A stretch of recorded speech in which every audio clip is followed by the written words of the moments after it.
To the process now. Before the meeting begins and the webcasting begins, I'll make the usual statement. Welcome to this meeting of the Cabinet being held on today, the 28th of June. The meeting has been webcast, and with the exception of any business that the Cabinet resolves to exclude the press and public because of the likely disclosure of exempt information as defined by the Local Government Act 1972. Apologies. We have an apology from Councillor Wyn Mullin-Jones. Sadly, I spoke to Alan on Sunday, and Wyn's had an acute bout of food poisoning, which has really knocked her back. So Wyn won't be here today. Do we have any declarations of interest in relation to today's meeting? If I just run through the script, Chair. Members will be aware of the requirement under the Council's Code of Conduct to declare any personal or prejudicial interest in respect of any business to be considered at today's meeting. Such interest should be declared now, or as soon as the councillor affected becomes aware that they have a personal or prejudicial interest in today's business. All members declaring an interest are required to state clearly what the interest is and to advise whether it's a personal interest or a personal and prejudicial interest as defined in the Code of Conduct. Any member declaring a prejudicial interest is required to leave the chamber for the duration of the business and can take no part in the proceedings. Members with a personal interest only may take part in the debate and any vote. If a personal or personal and prejudicial interest is declared today that has not previously been disclosed and recorded, the councillor concerned will be required to complete and sign a declaration of interest form, which is available from committee support staff here today or online. Okay. We'll go to, well, I've not been notified of any urgent matters. So on that basis, we'll go to agenda item 4, the minutes of the last Cabinet meeting on the 7th of June. So if we'll go through pages 1 to 8 for accuracy. So page 1, page 2, page 3,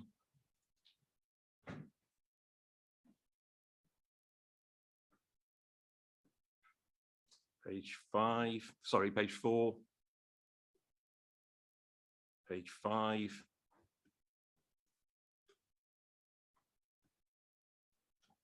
page 6, page 7,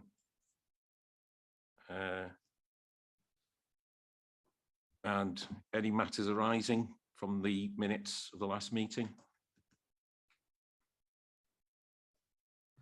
I've just got one, Chair, which is on the last page of the minutes. I was to ascertain when a report on the Welsh Government Sustainable Communities for Learning programme would be brought before Cabinet.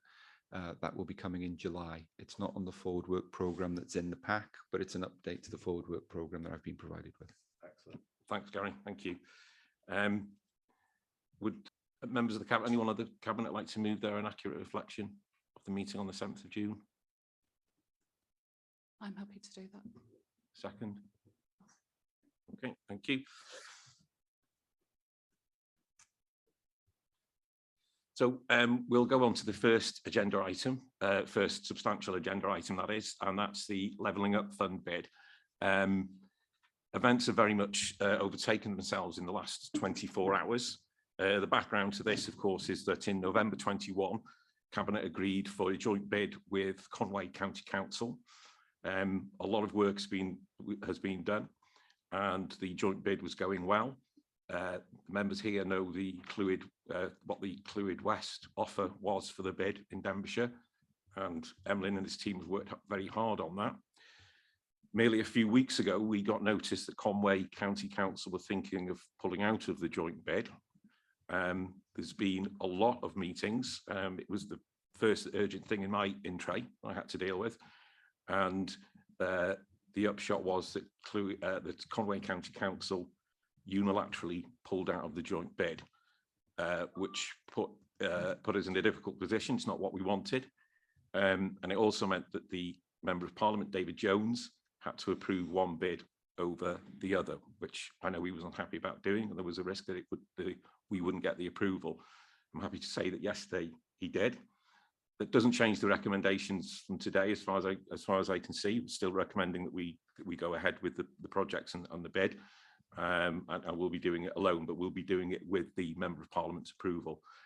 So that's the background. And if I can hand over to Emlyn, please, for some details on the report and a way forward. Diolch, Emlyn. Diolch fawr iawn. Yes, I think as has already been mentioned, the main recommendations here this morning are that Cabinet reiterates the support for the proposed projects that were previously supported by Cabinet and the broad indicative value of each of the projects. And then similar to the same as the previous report, the Cabinet provides the delegated authority to the Chief Exec, myself as the Head of Service, in consultation with Section 151 Officer, Head of Legal, and the leader to refine the projects and essentially give us delegated authorities to submit the bid by the 6th of July, which is the deadline for submission by UK government. As the leader set out, the main reason things have changed is the UK government's guidance changed from the round one, where we were successful with Wrexham for the Clwyd South bid, to round two, where constituencies that crosses two local authority boundaries are now allowed to submit separate bids, which is why Conwy have decided to progress with their own solo bid following that change. So essentially now we are working as hard as ever on the projects. Most of the work is completed. We're working really closely with our consultants and liaising with UK government officials to make sure that we're on track to submit the bids. The projects are outlined in point 4.5 in the report, which are the same projects that were presented to Cabinet in November. And we're now on track to submit the bid as it was previously approved. I think that's probably about it from our perspective. I think, you know, Gareth, anything you want to add? No. So essentially, things remain on track, and thankfully we've had the confirmation from David Jones MP yesterday to confirm his prioritisation for our bid. Diolch yn fawr. Diolch, Emlyn. I know that the Chief Executive has worked very hard, both in the run-up to the unilateral decision by Conway, and particularly once they, you know, that they've made that decision. So I'm going to bring Graham in as well. Yeah, no, thank you, Leader. Just to reiterate that there's been a number of discussions that we've had over the last month with Chief Executive of Conway, with the MP, with directors at Conway and officers. You've been involved in those once you were elected as leader. So we've done all we can to discuss the issue with Conway, to negotiate the position. Conway's decision is their decision. They were entitled to make that decision. They didn't want a joint bid in the end and wanted to go alone. That then meant that we had no option but to submit our own bid, which is why it's in front of us today, because the previous Cabinet, of course, resolution was that it would be a joint bid. So nothing's changed apart from, in terms of the projects that we're submitting, apart from the fact it's no longer a joint bid, and that wasn't a decision of our making, it was one that Conway had made. Yeah, I think there were, thanks, Graham, and I think there were some frustrations. And I think it's fair to say, to be blunt, there were some frustrations around Conway's decision, but the decision itself was very last minute. The indications they were thinking of going alone had been rumbling on at very short notice, but I think it's only very recently the decision to pull out completely has been made. So there was still a lot of uncertainty for this council and for the Member of Parliament until very recently, really. But it was their risk, and as you say, David Jones has given his priority to our bid, so you know that's a bonus. Okay, so I'll look to the Cabinet. Are there any questions or issues that you want to raise? No. Okay, so looking to the Chair, Cadeirydd. And the members present. Cadeirydd, mae gynna i fater. Chair, I've got a matter, please. Can I just confirm that you can hear me, please? Are you able to hear me? I can see nodding heads. That's great. Thank you. There was the potential for this decision to have gone contrary to what we wish. especially in the Ruthin area of West Clwyd. And there was a great concern when we heard the news that Conwy was intending to go their own way with it. A decision which I'm unclear about as a county, but they had the right to make that decision as explained. The concern that's arisen amongst our group of members in the Ruthin member area group is that this news reached us through colleagues or councillors from Conwy rather than through official channels within the county. So even though the information was available since the end of March, beginning of April, it was only through members who aren't on the cabinet, having been talking to other members from Conwy, that we heard this news and we heard the rumours that things were likely to change with this bid. And there's some consternation, certainly in the Ruthin mags, about the way this was done. I was asked to convey this message to you today, following our meeting yesterday as Ruthin mags. We welcome the decision and are really pleased that everything's back on track and that the MP David Jones has expressed his support for the Denbighshire bid. Thank you, Emily. I will, I'll go to Emlyn and Graham as to the negotiations that happened before my election, but you've used the word rumours, and essentially, we didn't have a definitive answer from Conway until very, very recently. So there was a, will they stay in? Will they stay out? And the decision was made by them very much at the last minute. Emlyn, do you want to add to that? And yes, thank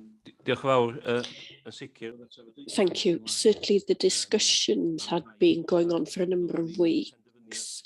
No decision was made until very recently.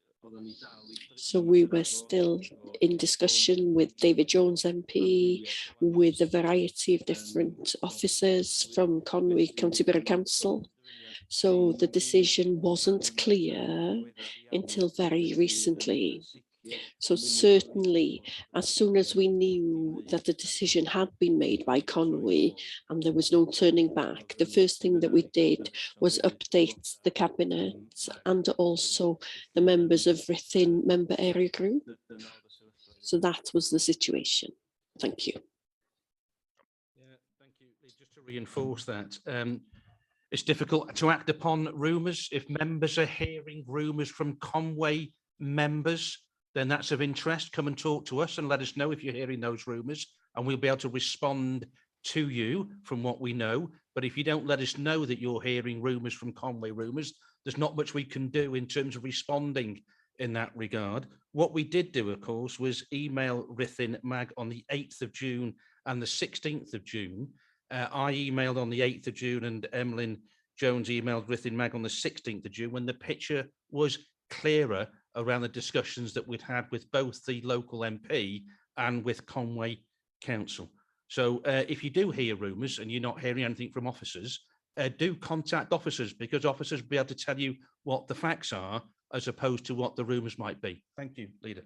Thank you, Graham. Yeah, and I think that's indicative, really, again, of perhaps Conway's handling of this, that they sat on the fence, and now we're hearing that there was some chatter, some static, and I'll just reiterate what Graham said. If that's the case, feedback. I would also want to add that let's not lose sight of the importance of the Member of Parliament backing Denbighshire's bid, because what that shows is it's a testament to the hard work Emlyn and his team and the officers have put into the work over a number of months. And I think Emlyn and his team deserve our thanks. So if there's no more questions from Cabinet members, I'll open up to those on the screen. I can't see anyone's hand up. And to those in the room, Councillor Feely.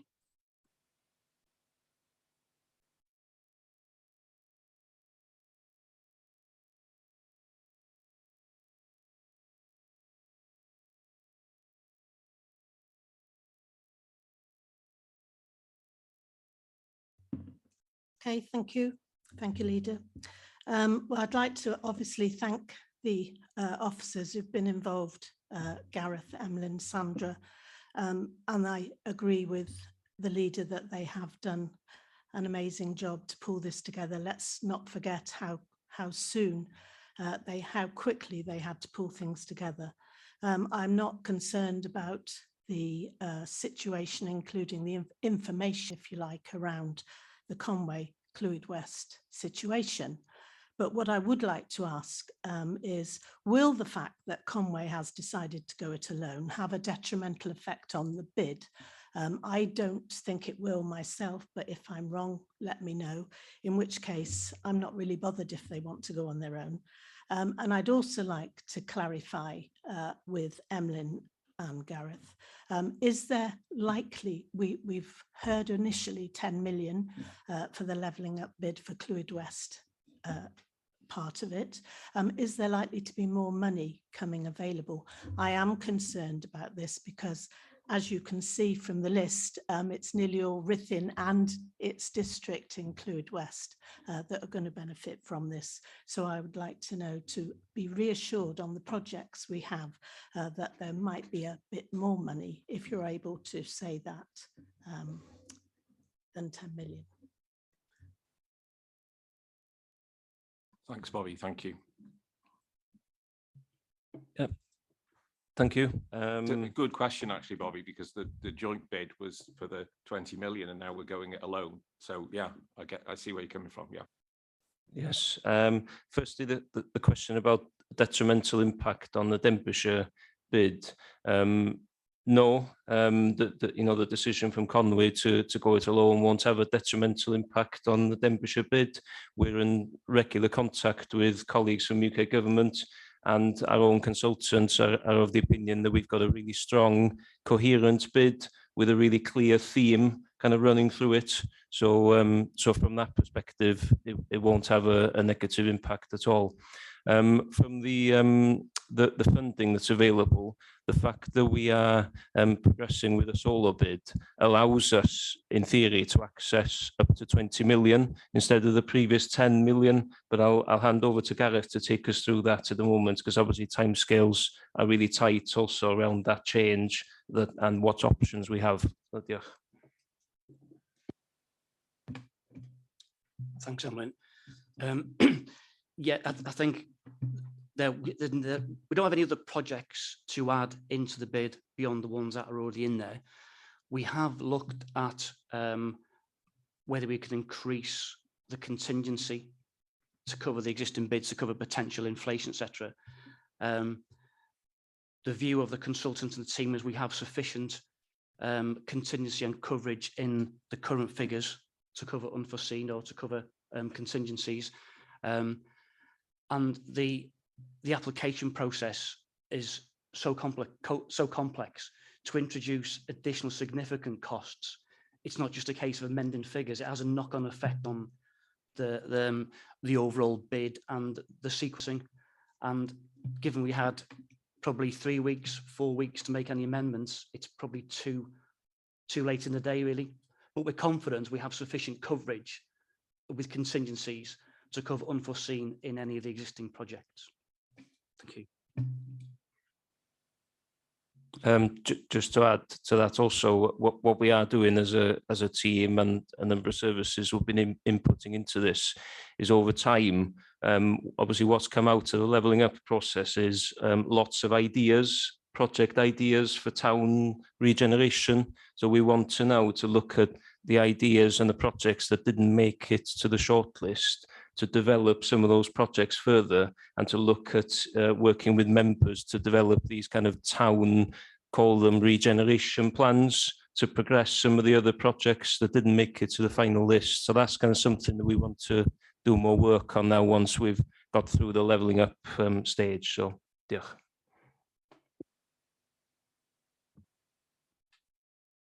Okay, if there's no further questions, then we'll go.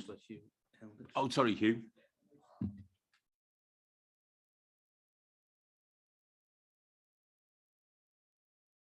First of all, I'd like to put it on record, really, that our thanks that David Jones is supporting this application, because, you know, to my community of Ruthin, of 10 million is a significant figure. I am going to take you to task, Graham, slightly on your communication. I'd like you to reflect on the 2 emails that are written and actually tell me what it actually tells me, because it tells me you're coming to Mags and we're coming here. It doesn't give me any detail of what's going on. And, you know, for somebody who stood on a doorstep saying, I'm fighting for 10 million for my town, to finance the town, to be put in limbo and not communicated with, I thank Gareth for coming to the Mags yesterday and put us on the right track. And I'm not having a pop officers in any shape or form, let's get that clear. But, you know, 10 million to a little town like Ruthin is going to change the world. And that's really important. And when, I know Hugh Evans emailed a couple of occasions as well, Graham, we need information on this. It's all well briefing the cabinet, but the local members at local level need to have that information, because we're not hearing rumours from Conway councillors. We're not hearing rumours from Denbighshire councillors or officers. We're hearing from members of the public. And that's scary. And then I'm saying, well, I'm in the dark. I don't know, but I've got Mags coming up and I may have a cabinet coming up. You know, it just needs to be a bit more informative. And, you know, that level of money, we're not talking about £100 or £200. It's big bucks. And we just need to be a bit more communicate on that. My concern is in November, we were convinced that Conway were doing a joint bid with us. That was the principles we were working off. That's how we were moving forward. What I want to understand is why now has Conway decided to go alone, which doesn't, for me, because considering we've had successful joint bids in, I think, Gwyneth's part of the world with Wrexham. So it's a model that's worked and been approved. Why is that the case? Because is it a negative? Obviously, it's a positive. David Jones is back in Denbighshire, but is it a negative? Is there something in the mix or the devil in the detail that we don't know about? But my fundamental question is, and I'm asking on behalf of every resident of Ruthin here now, if Conway's single bid wins over Denbighshire bid, where does that leave Ruthin?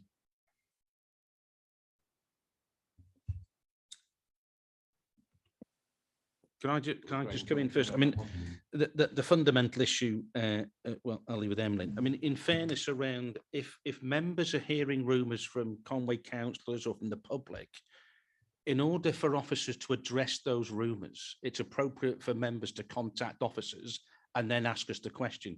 If you don't approach us and then sometime later say, why didn't officers update us? We didn't know what rumours you were hearing from the public, Hugh. You were contacted by Hugh Evans. No, there's an email trail to say. And so, I've got the email trail here, and I've got it that says, I learned yesterday morning that Conway are now going it alone. That was from Councillor Emrys Wynne. That was dated the 8th of June. And within an hour or two on the 8th of June, I responded and updated all of MAG. So we can pick through the emails, Stu. My point is that if you hear rumours from the public, then what is really helpful for officers is if you come back and let us know so we can address those. Okay, so Graham, let me ask you a question. What did you reply on the 8th that was informative? I've got the email here. You repeated what the bid was. Do you want me to read it out? I don't want to read it out. No, I'm just saying. But it's quite a lengthy email. And it says, Conway have recently advised... No, you want to know what's in it? Let me tell you.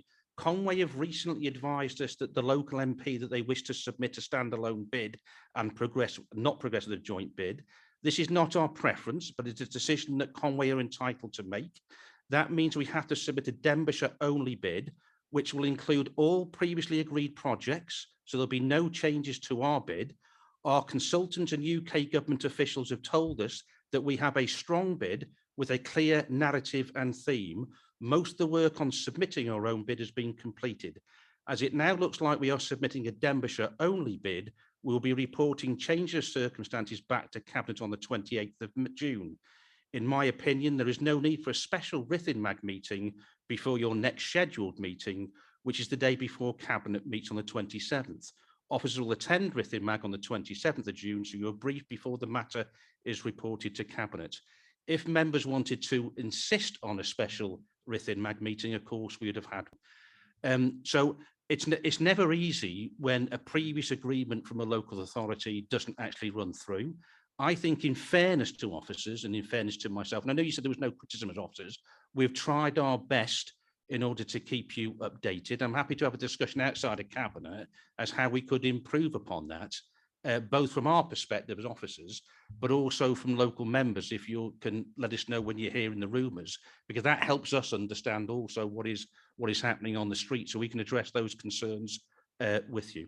They're not the substantive issue today, so we can take that offline around who said what in emails. The substantive issues are the ones that you've actually raised in terms of why did Conway decide not to pursue the joint bid, and what happens if our bid is unsuccessful and Conway's is, because there's two bids. What I would say on that score is they are two separate bids that will need to be assessed by UK government. There's a criteria for that, and Gareth and Emlyn can help us. I think what supports our position is that the MP, in having to choose between two separate bids, has prioritised the Denbighshire bid. So I think that is, as you said, Hugh, is really good news in terms of strengthening our bid, in that the MP, in looking at both bids, has prioritised our bid. However, it's not the MP that makes the final decision, of course, it's UK government, and we wait to hear what that decision will be. Emily, I don't know if you want to talk a little bit more about why we think Conway went alone. That's only speculation, it's their decision, and they were entitled to take that. But from what you know, what do you think was their rationale for deciding not to submit a joint bid? And in terms of what happens in that worst case scenario where the Ruthin bid is unsuccessful in terms of a UK decision, and when we think that decision might be. Thank you.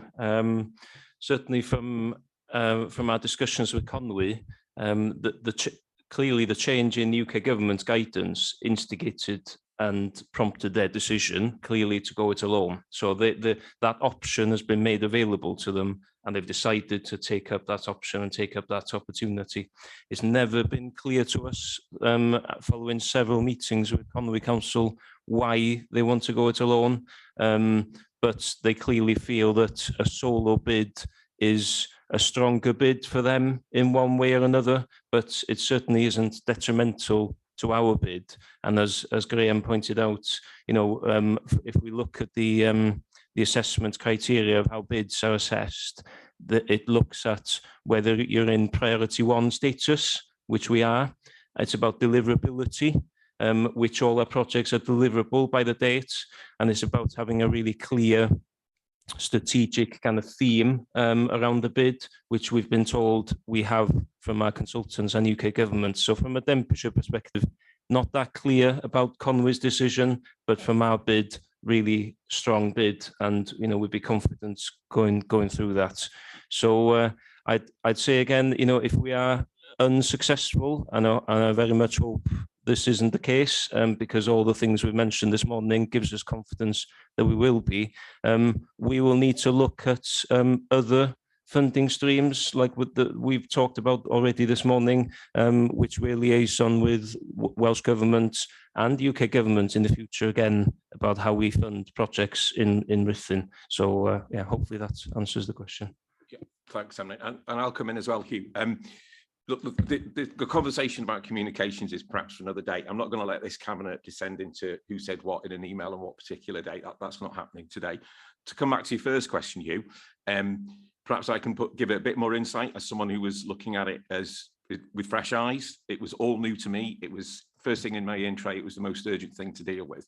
And I sat on 3 of the meetings, 2 of which were with Conway officers and the chief exec, and with David Jones as well. So looking at it with fresh eyes, being very well briefed by Emlyn and Graham, and knowing the background, I just thought, when I heard Conway's so-called reasons, I just thought, am I missing something here? Am I the new boy who just doesn't get what's going on? It just didn't make sense to me why they would want to put their own project at risk, because David Jones was quite clear that he would back a joint bid. Now, Hugh, you know me, and for me to sit in a public meeting and say thank you to a Conservative member of Parliament it is quite unique for me to do. But you know, I'll echo your thanks. But the point being that Conway always put at risk their bid by going it alone. The risk being that David Jones would not back them, and that made no sense to me at all. And so with those fresh eyes, if you like, I hope that sort of helps answer your question, because I agree with Emlyn. Looking at it, it didn't make sense to me.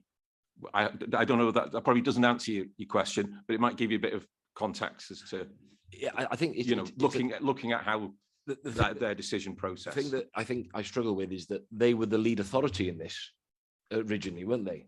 So something doesn't stack up, and I'm just trying to understand why, you know. And I agree with you. I'm not agree, and I agree with you about the email thing. I think maybe all I would say is that it's the language that's probably important. So if when somebody says it now looks like we'll be submitting a Denbighshire only bid, but we will report the changes on the 20th of June, 20 odd days. So somebody telling me it now looks like we're going to do it, and it does insinuate there are going to be changes. It is quite a worrying process to go through. So I just think, I feel so passionately about that. This, for my town especially, is going to make such a big difference, and that's why I do thank David Jones for supporting it, and I do thank the work the officers have put into it. But I'm just trying to get my head around the devil in the details from what's gone wrong with Conway, because, you know, we have a model, as I said, in Gwynedd area that has been approved and is winning. Do you get me? And so it just puzzles me. That's all. Yeah, and I'm now finding myself in a situation which is interesting, and I can look at the respective ways that the bids are being dealt with, because I'm covering 3 constituencies now. My own, the Vale of Clwyd. Obviously, we've had problems with Clwyd West. I think we've resolved them. We need a final decision from the UK.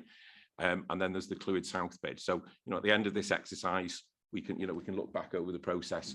And if this is a way forward of how funding is going to be distributed, there's lessons to be learned from the whole process for Denbighshire across the whole of the three constituencies. And Hugh, I've said this before, you know, if you've got an issue, you know my mobile number, give me a ring.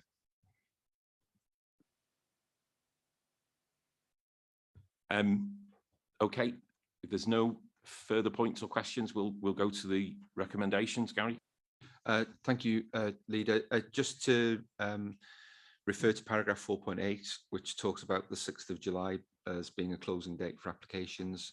You just need to formally record that this decision needs to be implemented immediately, and that it wouldn't be possible for a call-in to delay the implementation of the decision, because we wouldn't be able to deal with the call-in before the 6th of July.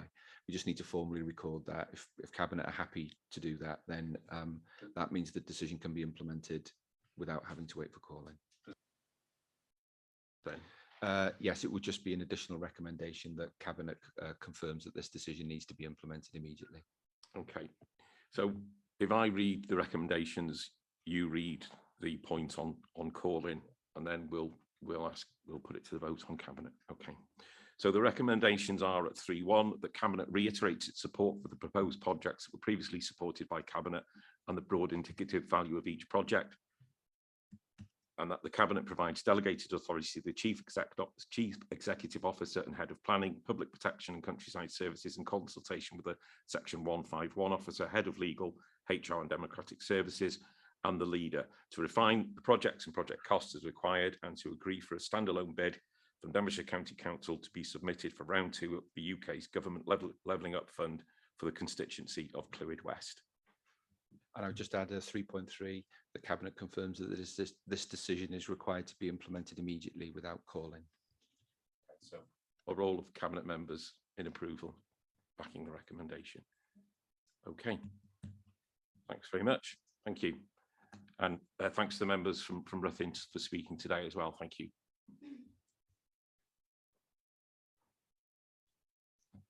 So we're going to agenda item 6, the strategic, bear with me a second,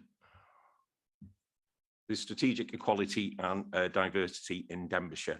I'm going to hand over to Julie, but I just want to quickly say that the council that I lead will have equalities and diversity running through as one of its main themes.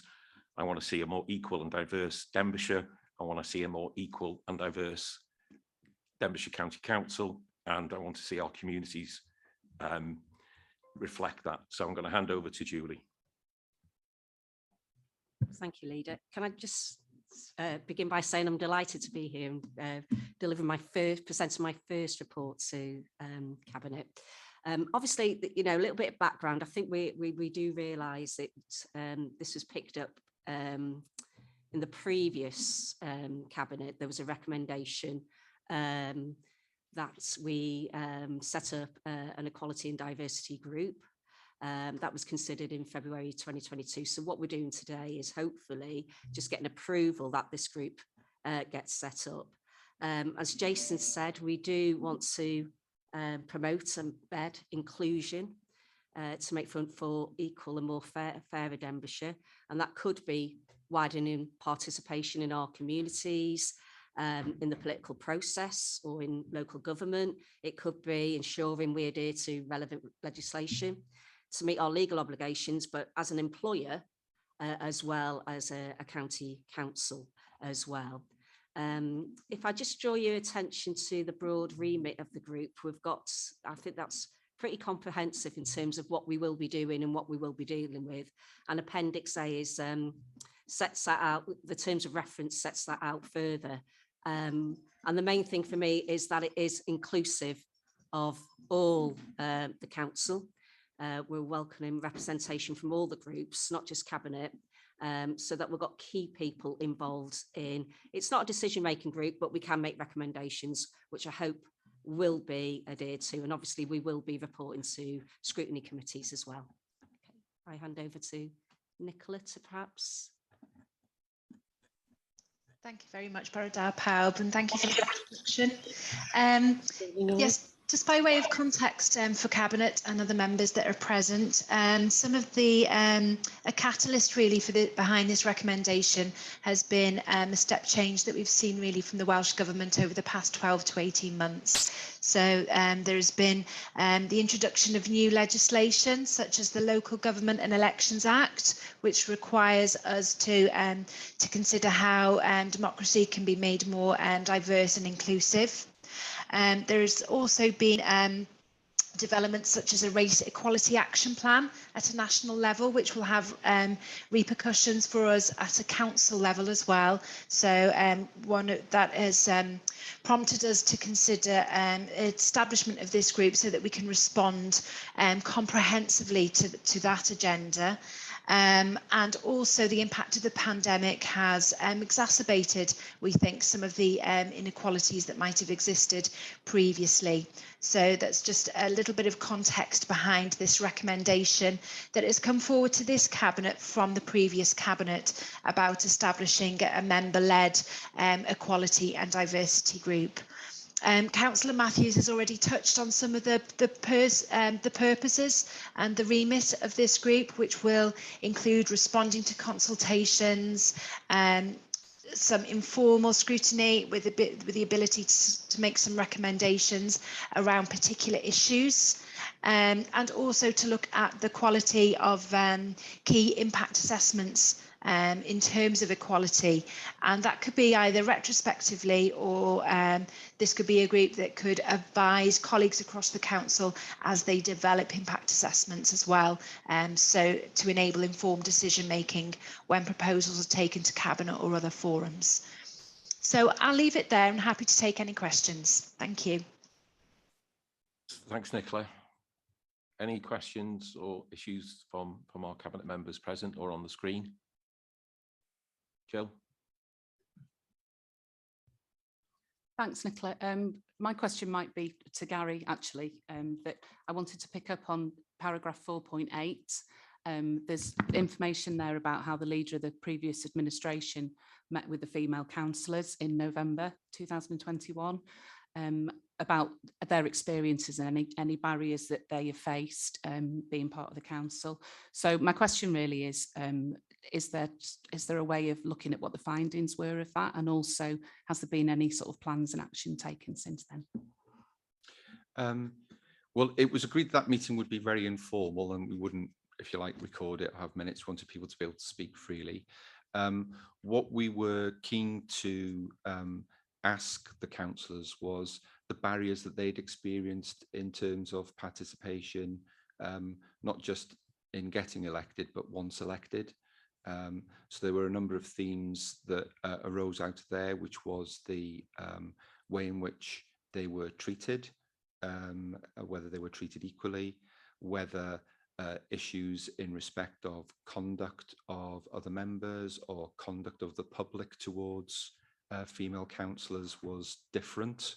There's been lots of work done by the WLGA in respect of the sometimes abusive nature of social media, and that women in politics regrettably seem to suffer more from that, or the abuse that's directed towards them is worse.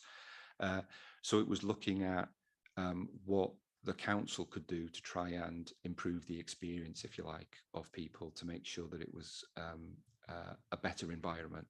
It's tied up with WLGA's work around diversity and democracy. The council signed up to the Diversity and Democracy Pledge, and the Democratic Services considered an action committee, rather, considered an action plan.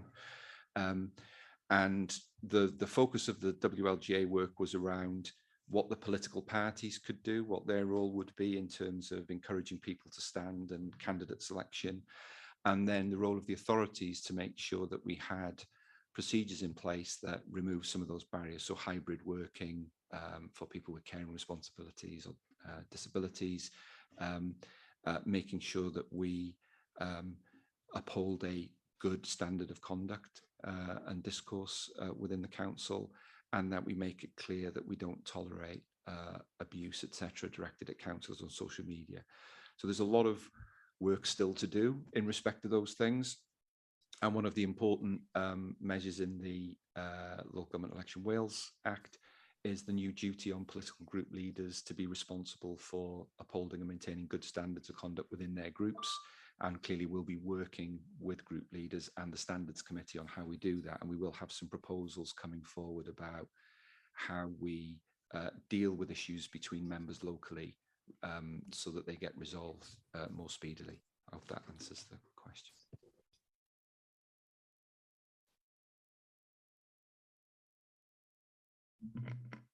Yeah, just thank you for that, Gary. The reason I ask is partly because, you know, as a cabinet now, we've got, I believe, the best sort of gender balance that we've ever seen. And as a group of Labour councillors, you know, as far as age is concerned, and ethnic diversity, you know, there seems to be a bit of a sea change. So I'm really pleased that that work's ongoing, because obviously we want to build on that now. And, you know, hopefully it's something that the Equality Group can pick up on as well. So thank you. Just to carry on from that, I think it's important that this group and the whole strategy around equalities is an ongoing conversation, that it can, you know, that continues, and that's why I've elevated it to a cabinet portfolio, which I know Julie will do a brilliant job on. But it's important that those conversations and anyone's experiences within this council as a councillor, those conversations are had. And again, don't be shy in coming forward on any issues around equality or diversity, because it's an absolute priority for this council.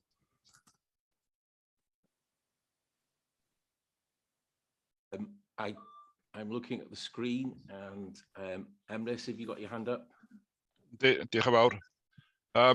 Yeah, thank you very much. Once again, it's a highly important strategy for this council, and I must acknowledge the work of the previous council and previous cabinets preparing to have this strategy in place. Just one question, just to ensure that this is going to be a live document, and as things arise over the forthcoming 5 years, that it could be adapted where necessary.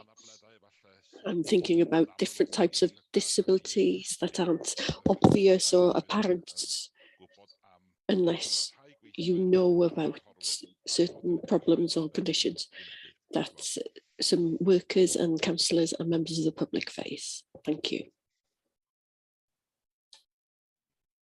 Nicola, are you perhaps best placed to answer that? Yes, I can answer that. Thank you for the question. Within the terms of reference and the cover report, we've made a commitment that we will review this group on an annual basis to ensure that it is working effectively. And that would also include responding to any changes in legislation that might add a particular subset of protected characteristics, for example. So we would always, as an organisation, make sure that we respond to any legislative updates anyway outside of this group. And I can give you assurance that we will be looking at this group on an annual basis, having a formal or an informal annual review of the work of the group and its effectiveness as well, to see if anything needs to alter or shift to improve things or to respond to what might be happening in our communities. I hope that answers the question. Diolch. Thank you, Nicola. And I can see you've got your hand up. Did you have your hand up, Barry, or you just adjusting your glass? Thank you, Leader. If I may speak, how does Barry want to speak? Did you have, so just to go with protocol, Anne? No, yeah. No. Thanks, Anne. Fire away. Okay, yeah. If it's the same meeting, I attended that meeting last November. If it's the same one, Gary, where we just had the women councillors present, could you just confirm that? Yeah, that's correct. Yeah. Yeah, there were some heart-wrenching comments made at that meeting, and it was decided to set up this group. A lot of people are rather nervous of coming forward, but there are issues out there. I'm quite concerned, Nicola's comment that we have an annual review.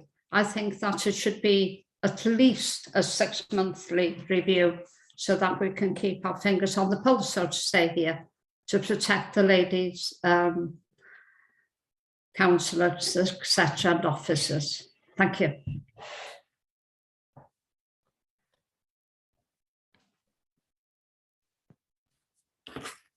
Would you like me to respond on that 6-monthly interval review? I was going to respond, and perhaps you can chip in. Yes, that's fine. Thank you. I think we decided on a 12-monthly review simply because we wanted to see it's not just the subjects that we'll be discussing, but also the makeup of the group and making sure it is effective. And I think 12 months gives us sufficient time to conduct a review and have sufficient meetings, because I think within 6 months we would only have, I'm just having a look now, it's the 2 or 3, a couple of meetings there, and I think we need to think about that in the context of 12 months rather than 6 months. Nicola, sorry. It's fine, thank you. I would echo that, and Councillor Davies, I would just emphasise that the purpose of a review would be to look at the effectiveness of the group itself and the work that it's doing. But if you're concerned about issues that might be coming to the fore, not being looked at or only being looked at on a 12-monthly basis, I don't think that will be the case. If issues come to the fore during those meetings, then there will be a way for this group to escalate them to the appropriate forum. Thank you.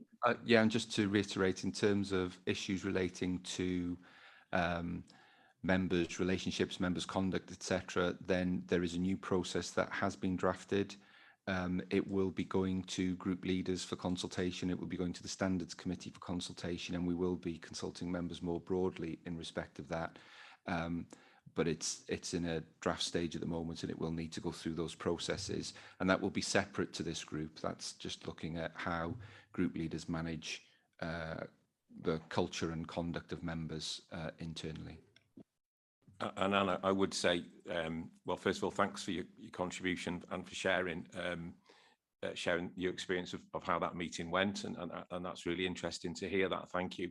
But I'll just reiterate what's been said, and I use the phrase, it's an ongoing, constant conversation. So as issues arise and come up, then I've given this area real priority. We'll deal with this. But thanks again, Anne. Is there anything else you want to come back on?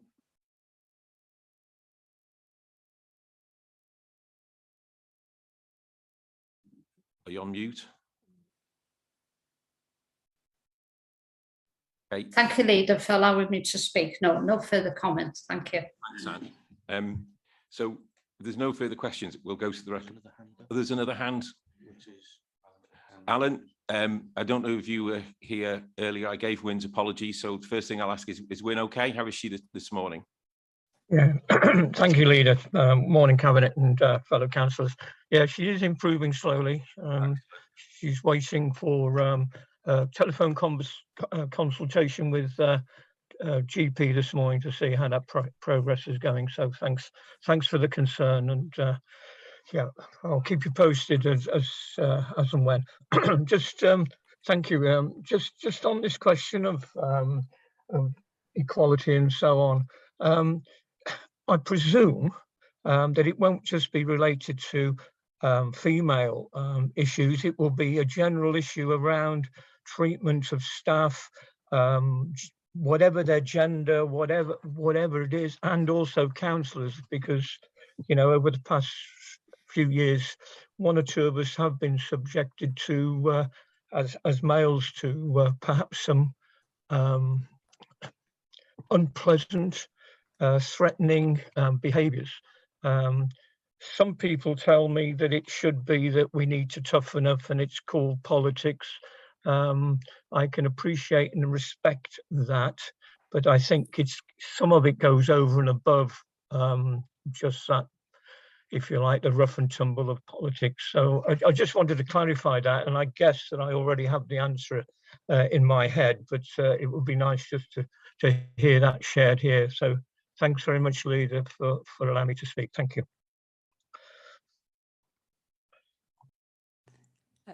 Thanks, Alan. I think what you're alluding to that, well, what you're saying there is that's because of equality and diversity also impacts in terms of bullying and harassment of people, of individuals who work for the council, of us as councillors. I think somebody mentioned already about the social media and how women are targeted more than men, but that's not to say that men aren't targeted and aren't affected by equality issues. So our remit it's all encompassing for all of that, because the aim is all about inclusion, and that's what equality and diversity is about, and it's including everybody and making it a council comfortable for everybody, a comfortable place to work, a comfortable experience, but also thinking about the residents of Denbighshire and making it fairer and more equal for them as well. Yeah. Hope that answers your question, Alan. Thank you. Yeah, thanks very much. Thanks for that. Yeah, I just wanted it recorded, really, that we are looking at the wider issue. So thank you. Yeah. Sorry, Gary. It's okay. Sorry. It's just to be clear that the group is more than just about internal conduct and relationships. It's about service delivery. It's about the diversity and quality implications of all that we do. The issues that we've alluded to have separate processes that will be able to deal with them, but clearly this group will want to keep an eye on the culture internally as well as the impact of service delivery, but it won't be the vehicle for dealing with issues between officers and members or members and members. There will be a separate process for that, which we're developing. We have one, but we're making it better. And that's the, if you like, the product of the work that was done with the Women in Politics group. This is a much broader group that will look at equality and diversity across the whole piece. Before we go to the recommendations, I just want to share a story I've been told very recently that Airbus sent a delegation to a school, thankfully not in Wales, but a school in England, about their graduate programme. And they went to the school and it was only the lads, the boys, that turned up. And the head teacher was asked about this, and his response was, "I didn't think the girls would be interested." And that's happened, you know, now in 2021. So anyone thinks, you know, this isn't a problem, it's not out there, it is. I mean, I think that really illustrates it. And I reiterate, I'm happy that that wasn't a school in Wales, it was a school in England. Okay, so we are yeah. Oh, sorry, I wonder if I could, yeah, I'm sorry, could I come in briefly? Yes, I completely agree here. The men can suffer as well as women, but referring back, my comments were just for new cabinet members to understand, the meeting that was held in November was for women's experience in politics. Thanks. Yeah, thank you. Clarifying that. So the recommendation that the Cabinet notes recent developments and approves the formation of a member-led equality and diversity group to be reviewed after 12 months to consider whether the group needs to cease, alter and or celebrate achievements. So going to Cabinet, do we approve the recommendation? Yeah, approved and seconded, approved by Rhys, seconded by Gwyneth. Okay, thank you.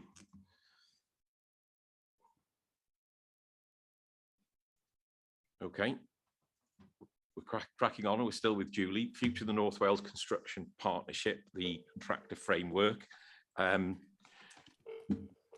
This is a regional consortium. It was due to conclude its work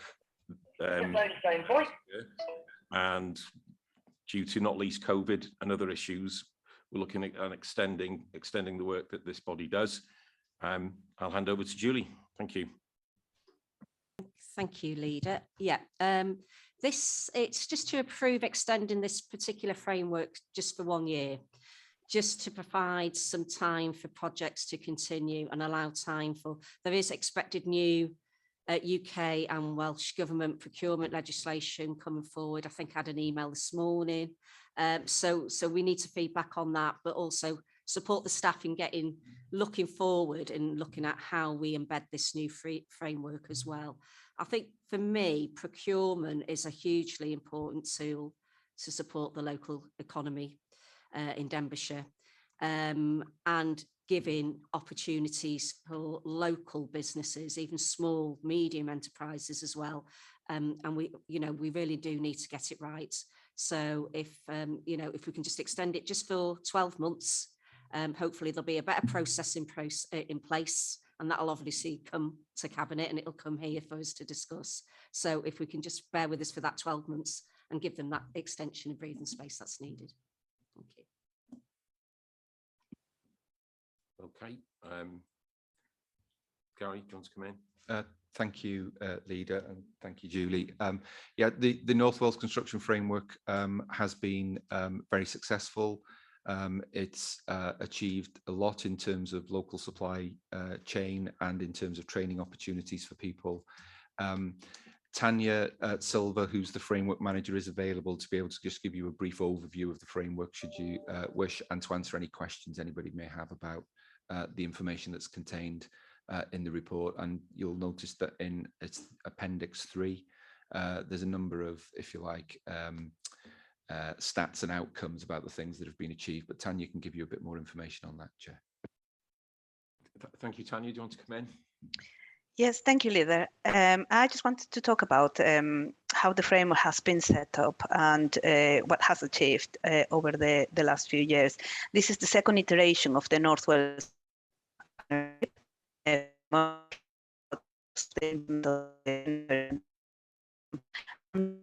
There's a little bit of feedback and you're not coming clear. It often helps. Could you turn your camera off? That might help. Okay. Sorry about that. No worries. Oh gosh. Is that better? Hello? Yeah, that is better, yeah. Okay, great.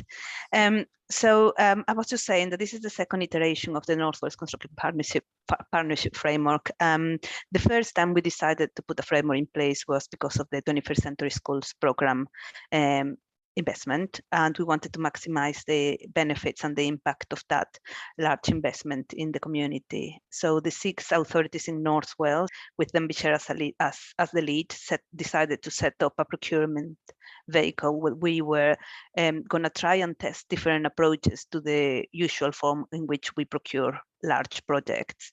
The original framework was very, very successful, same as this one, and won a lot of awards for its approach, in particular in how the lotting strategy was thought, how the collaboration strategy was set up in place, the targets and priorities, the locality, the value for money, and how it will interact with the contractors appointed to the framework.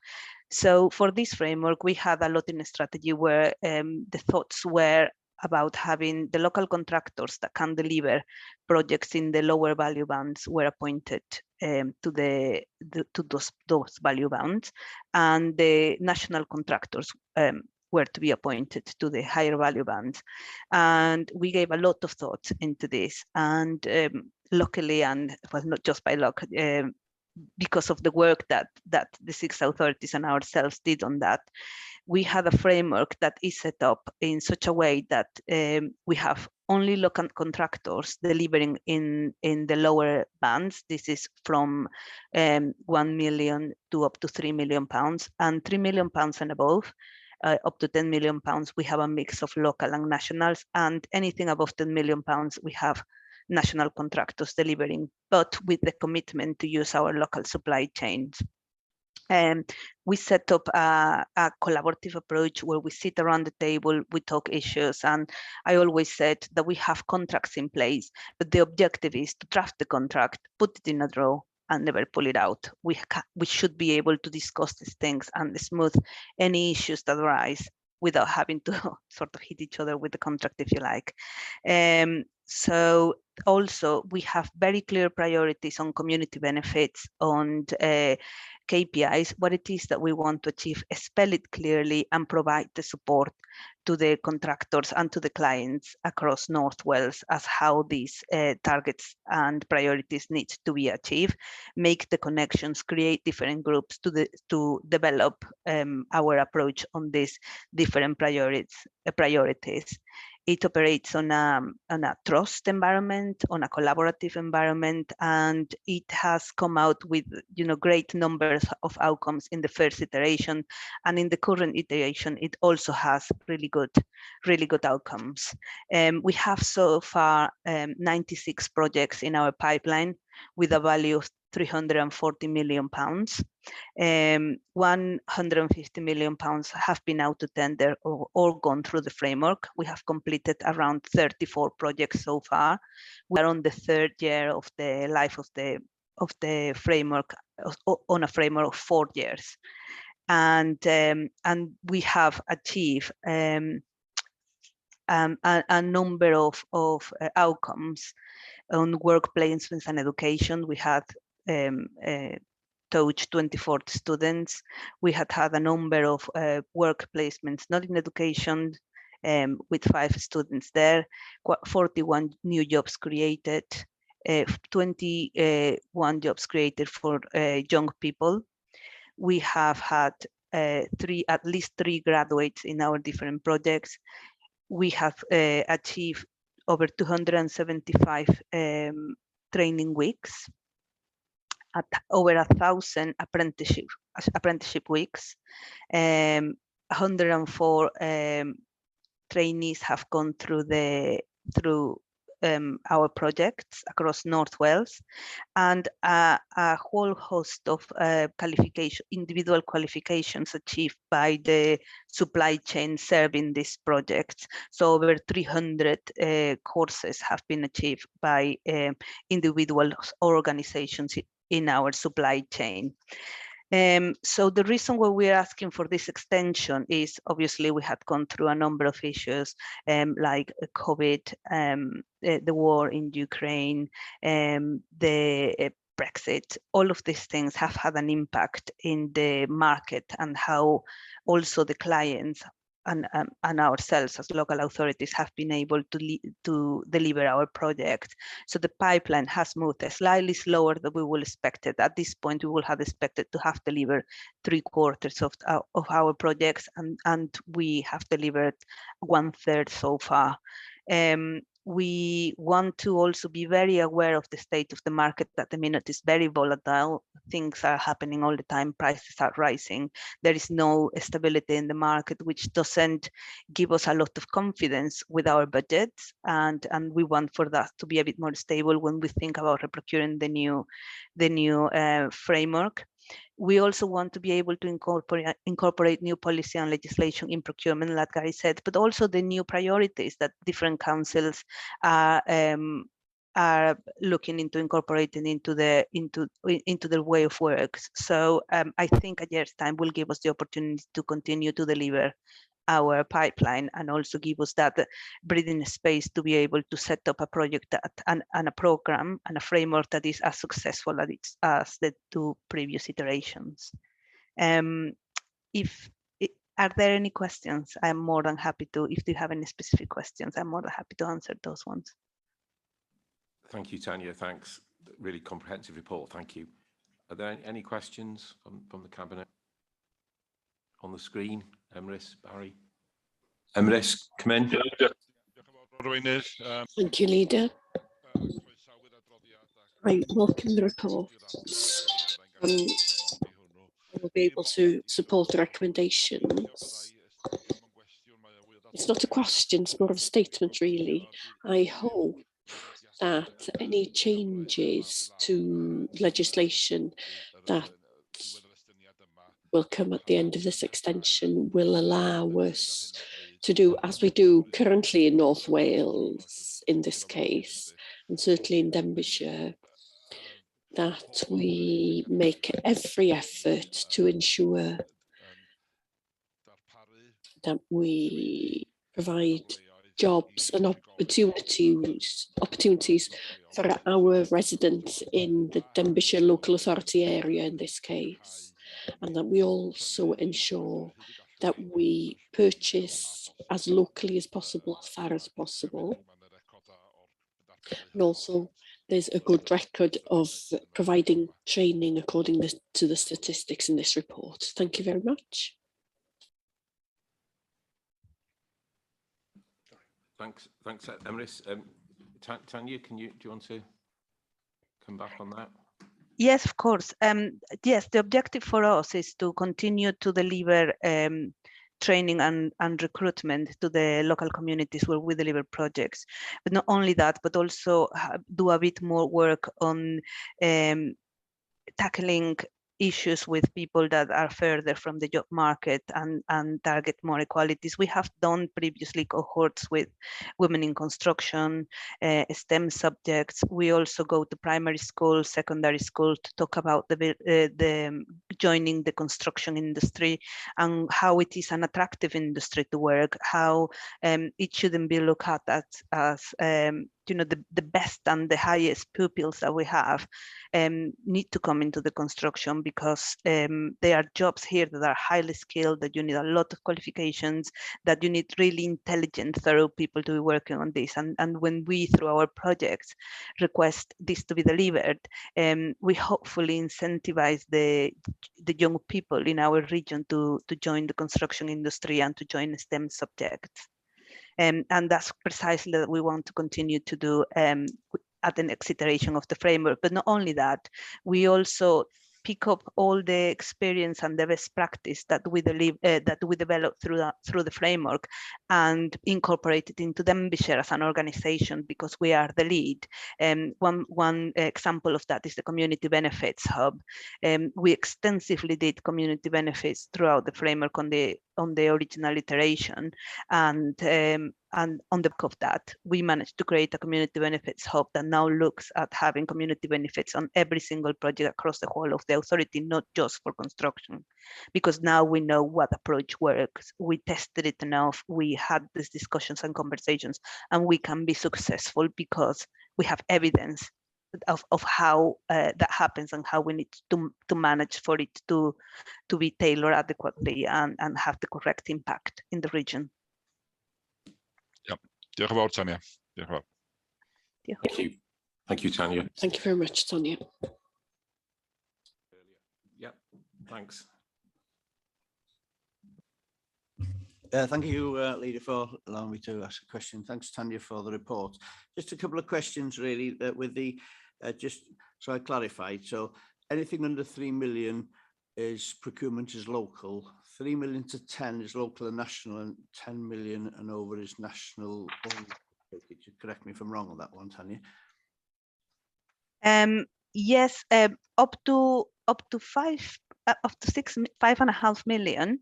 We on lot 3, we have a mix of local and mainly local contractors, and then 5 million to 10 million we have more a few locals and more national contractors. And in lot 5, which is 10 million plus. Sorry, I'm just looking at the exact values now on my book. And from 10 million pounds, we have national contractors. However, these national contractors have commitments to use the local supply chain, and we audit them on that. So we, on a 3-monthly basis, we go through their offices or go through their books and say, which local contractors you're using, what is the value of the package, etc. So they have very strong commitments on that. Okay, thank you for that. I'm just looking at when the figures were set for 10 million to 5 million, 10 million, 10 million plus, because with inflation, what's happened in construction, it's been a massive increase in construction costs. And I'm just wondering whether those figures are actually, should they be accurate or should they be reviewed to see whether those figures should be larger than that, actually to cover the cost, to allow some of the local contractors in Denbighshire. We've got some good quality contractors in Denbighshire who can do and deliver the work, and I'm just hoping that they're not being restricted or being out competed by national competitors in the work. I mean, you know, it's fairly new to me, the framework system, and I was discussing the framework of the Llanach Bridge and the NUMTRA and the scope of how the framework of that was being done, and I wouldn't like to think that and I've had a fairly detailed response from Tony Ward on how that works. I'm not convinced that I'm 100% right that it's right, but I'm just wondering whether these figures should be looked at again to see whether, because I'm sure, did you say this was 3 years ago when we were discussing these figures of 5 to 10 million? Well, I built a house 4 years ago and it would probably cost me twice as much if I built the same house today.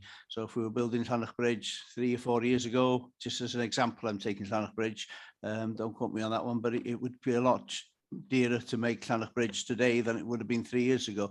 So are we realistic with these figures of 5, 10 million, 10 million plus, or should they be reviewed, or could they be reviewed maybe subject to an inflation rate of construction costs from whenever it was done to now? Thank you.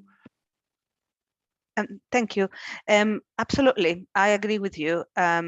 If I had to do that again now, I will definitely change the value bounds, and I will change a few approaches according to the information that we had so far, and reviewing the, what the best practice has been and what the lessons learned have been under this framework. Unfortunately, the nature frameworks is the way we design them at the beginning, is the way they operate throughout their life. But most definitely, when we come back to reprocure it, we will look again at the procurement strategy. The current framework that we have today with 5 value lots and everything above £250,000 is a complete review to what we had previously. On the original framework, we only had projects over £3.5 million and only 3 value lots, and we had some local contractors, but a number of national contractors there. So as time goes by and we understand better the market and we react to how the market is behaving and try to preempt what the market is going to do going forward, we review the lotting strategy every time, and that is part of the analysis that we need to do. We need to do it in conjunction with the new legislation. Luckily or not, or unfortunately, I am not sure which is the right word to use. It's procurement is an area that like legal, we have to follow regulations and we have to follow processes. And we need to understand how those regulations work in order for us to create our strategy to deliver what we need to deliver. So we have to work around a constrained sets of policies that governs the way procurement works, and then design alongside that. So, for example, I am not sure what the procurement policies are going to do now, but in the past we couldn't talk about locality. So we needed to think about our procurement strategy in terms of how do we achieve locals in these areas where we know we have enough contractors to deliver projects successfully, and they are locals.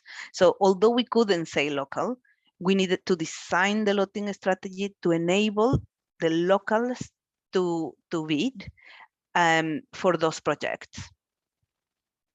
Okay, could you just maybe clarify how long the project is? You said it's the life of the project, the likes of the framework. How long that is? Because that, you know, that's how long's a piece of string, really. Because I think that whatever, if that is the case, I think it needs looking at, because, you know, costs go up. As the leader just mentioned earlier, the costs go up, and we need to follow with index linked to whatever we're dealing with. Otherwise, we're putting some of the local businesses out on a limb a little bit. So if you could just explain that to me, please. Thank you. I think we are talking about two different things. The framework is the umbrella where the projects are delivered. And each project is looked at individually, and each project has a value load. So, for example, if we have projects which we believe that will value 250,000 to 1 million, generally we would look at lot 1. If we think that the project will go from 1 million to 2 millions, we put it in lot 2, and so on and so forth. So it's pretty much about how we evaluate the value of our projects, the value lot where they are going to be mini tenders. So we are not excluding anyone, and our local contractors that are appointed to the framework still have the opportunities to bid for those projects. It's more a matter of in which lot they will go rather than excluding. And we still have a year to go. Reprocuring a framework takes about a year. So if we decide, for example, not to extend, at this precise moment, I will need to drop everything and start the process of reprocurement for us to be able to have another framework in place for next year. And so it will take, we will sort of divert resources from project delivery into delivering a framework. However, what we're asking is extend for a year, and it will give us more time for this legislation to come through to be able to set up a better lotting strategy, a better procurement strategy for the framework, and also to give us time to continue to concentrate on the individual projects. I don't know if that clarified your question. Can I just come in, please, Leader? It's my understanding that the new legislation that comes in will be based, it's not just procurement bill, it's around social partnership. And Denbighshire does at the minute, there is opportunities to split the procurement into smaller lots so that it gives more local businesses an opportunity to bid for particular parts of whatever the contract is. There's also ambitions around Business Wales supporting our local businesses in writing those bids, because sometimes that can be a barrier, so that we can bring everybody together in that. There's a lot of things that I was just having a look at here, but we can shape that procurement, and this year gives us an opportunity to really feed into, this is the vision we want for Denbighshire, but we've got that legislation we're waiting for, really, but I'm sure it'll be more of a social partnership approach in line with what the Welsh Government's ambitions are. So, but at the minute, that's what they've got for the year, but we need to make sure we've got a new one in place. It feeds in what we want as a cabinet and as a council. And I totally get what you're saying there, Mervyn, in terms of making sure local businesses have those opportunities to bid for any local work, and we're keeping the economy going in Denbighshire and the work in Denbighshire as well for people. Just for us to remember that local doesn't always mean small. Absolutely. Just local's not always small. There's plenty of big businesses in Denbighshire, so Absolutely. local's not always small. So we should just remember that, and yeah. we'll keep an eye on it. Okay, thank you. Yeah. Discussion. So if there's no further questions, if we'll go to the recommendations, I'm just jumping screen, so bear with me 1 second.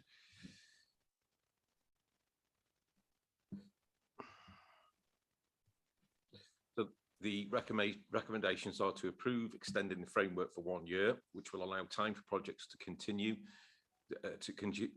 to be let as per the programme, and allow time for expected new UK and Welsh Government procurement legislation to be released and or embedded into the process to be utilised when procuring a new framework. Yeah, so if we can have someone to move that recommendation. Yeah, Julie move and second Ellen. So all in favour? Excellent. Okay, I think we'll have a little comfort break. 10 minutes. Yep. Thank you. Thank you. We're with the agenda, and we're on agenda item 8, finance report. Thanks for Steve for joining us, and I'll hand over to Gwyneth. Gwyneth. Thank you, Leader. This report in front of you gives you the details about the County Council's budget revenue budget, and also about the housing revenue account and the capital plan for 2022-23. What's in the budget has also already been agreed by the previous council, so we won't be discussing the details of the budget in this item. The documents in front of you give you additional details about the major projects and about business rates that cannot be recovered. The County Council has the statutory duty of collecting business rates on behalf of Welsh Governments.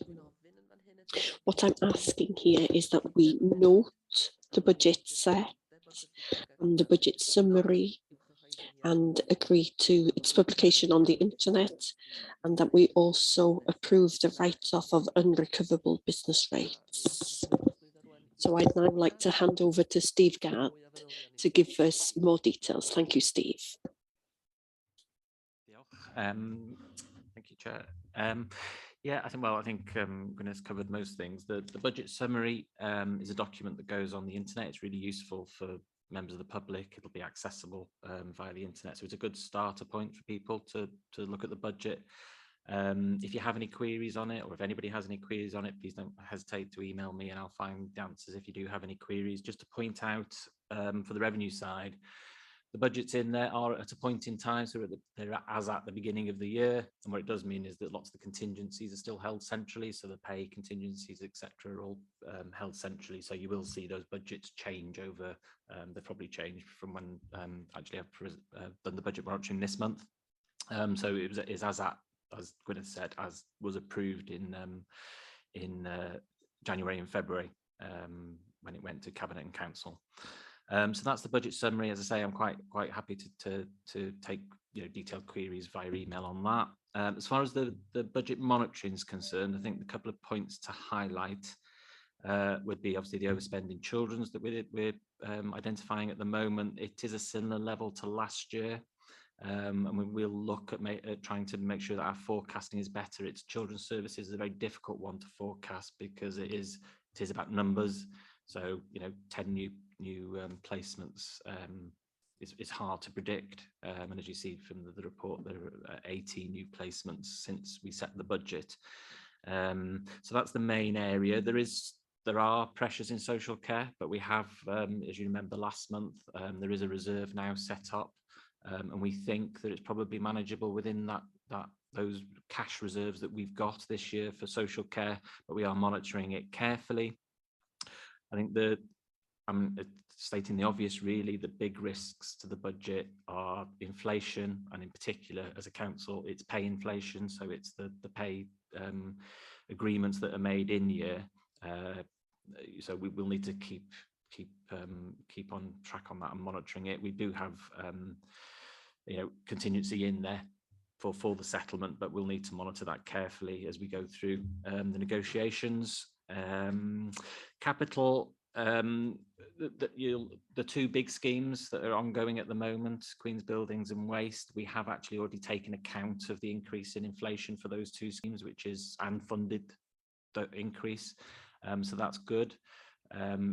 We are also, for any new schemes that come along, obviously we will be viewing those business cases in light of the inflation, so hopefully we'll be able to factor that in as and when we approve any new schemes. So that's the position on capital. Schools, obviously a lot better position, as I reported last month in the final outturn report. We're going to meet with education colleagues and just go through to make sure. We're supposed to have the meeting yesterday, but I think Garrett's actually got COVID, I think. So that meeting's been delayed by a week or so, but we will have that meeting and we'll go through schools' plans to make sure that they've got plans in place to spend that funding. And just finally, just on the NNBR, it's coming to Cabinet because if it's over 20,000, it has to come to Cabinet for any one, not individual, but any one business. It has to come to Cabinet to write that off. It is a technical write-off because we have exhausted all means of being able to recover. So, as Section 151, I'm fully happy that debt is written off. If it's not written off, it'll just stay on the books forever. So that's why it needs writing off, and it's right that it comes here to make that decision. And I think that's it. I'll just take questions now. Thank you, if you have any. Thanks, Steve and Gwyneth. Are there any questions? Rhys? I didn't want to break a record on not having said anything all meetings. Mae'n ddrwg gen I os dwi'n dweud rhywbeth nawr mae Jill that. Apologies if I say something that Jill is going to say, but just to draw your attention to 6.3, education and children's services, and just to remind ourselves and remind the Cabinet that the priority that the council has is to look after the children in our care. Some of us have been on the course, on the training on corporate parenting, and children's services, as we all know, is very similar to the health service. It's impossible to predict how many children will come into the system during the year. So we are aware that the expenditure has become high again, but I think we need to remind ourselves that that is a priority of this council, to look after the children in our care. Thank you.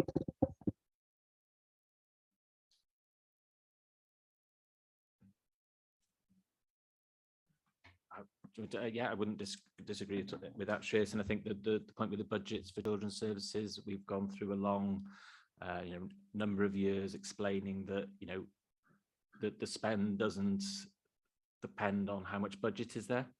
We will spend what's needed to care for those children as and when that need arises, and the service is aware of that. And I think councillors over the last couple of years have understood that if there are variances in there, it's because of responding to need, and we will fund that. But it's right that we report that overspend to you. And there have been instances in the past where maybe one young person has cost half £500,000 to the council. It's as simple as that. Yeah. Diolch yn fawr.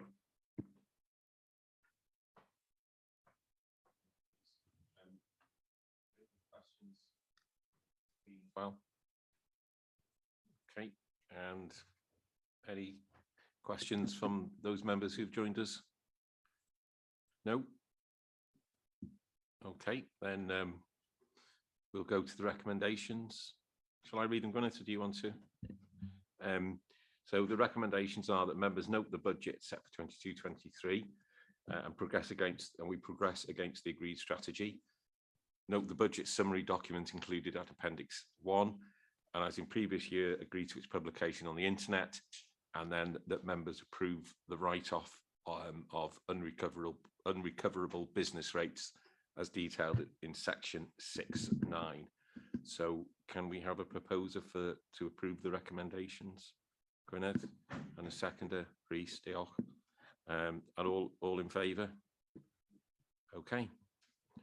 Thank you, Steve. So to the final agenda item, and that is the Cabinet Forward Work Programme.